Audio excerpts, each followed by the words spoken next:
Ito namang mga agents na to, for sake lang na makabenta.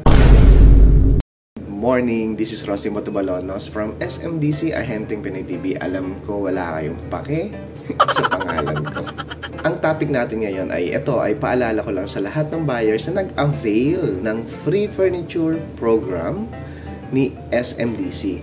Lilinawin ko po ito at ito ay base sa memo na inilabas ng management, okay?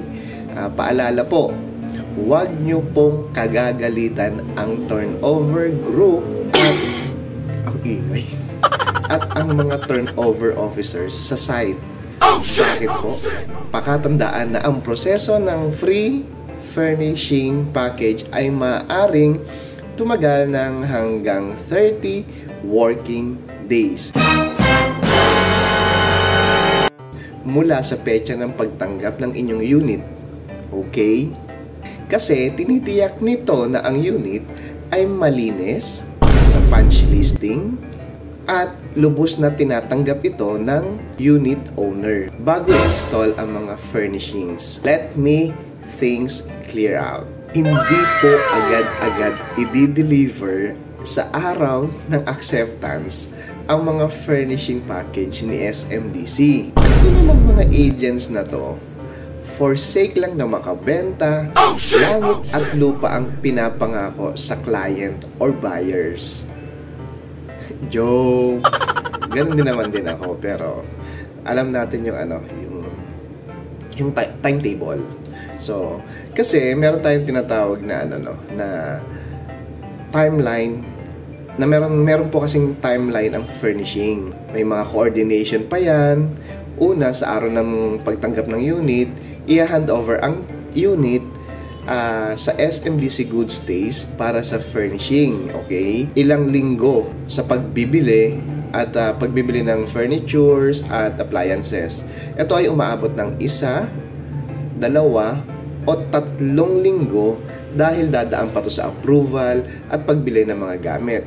Again, once na nakabili na, ang susunod naman na to ay day o days sa pagdi-deliver. Maaari pag nabili ngayon, bukas at sa susunod na araw, pwede nang i-deliver ang gamit. Ito ay tatakbo ng mga 2 days lang, ha? So, depende ito kasi sa service provider at kung ano yung kanilang schedule. Okay? Ilang araw ang installation. Ito ay tatakbo naman ng 1 o hanggang 2 araw. So, mabilis lang naman yon para sa pag-assemble at pag-set up ng mga gamit. Ito yung last, may tinatawag po kasi tayo dito na general cleaning ng unit.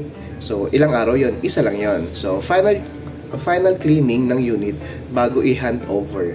1 araw quality check ng furnitures, appliances, aircon cladding, at restoration ng unit. Okay, ang turnover naman ng unit ay aabot lang ng siguro mga 2 oras, 3 oras. Okay na po yun.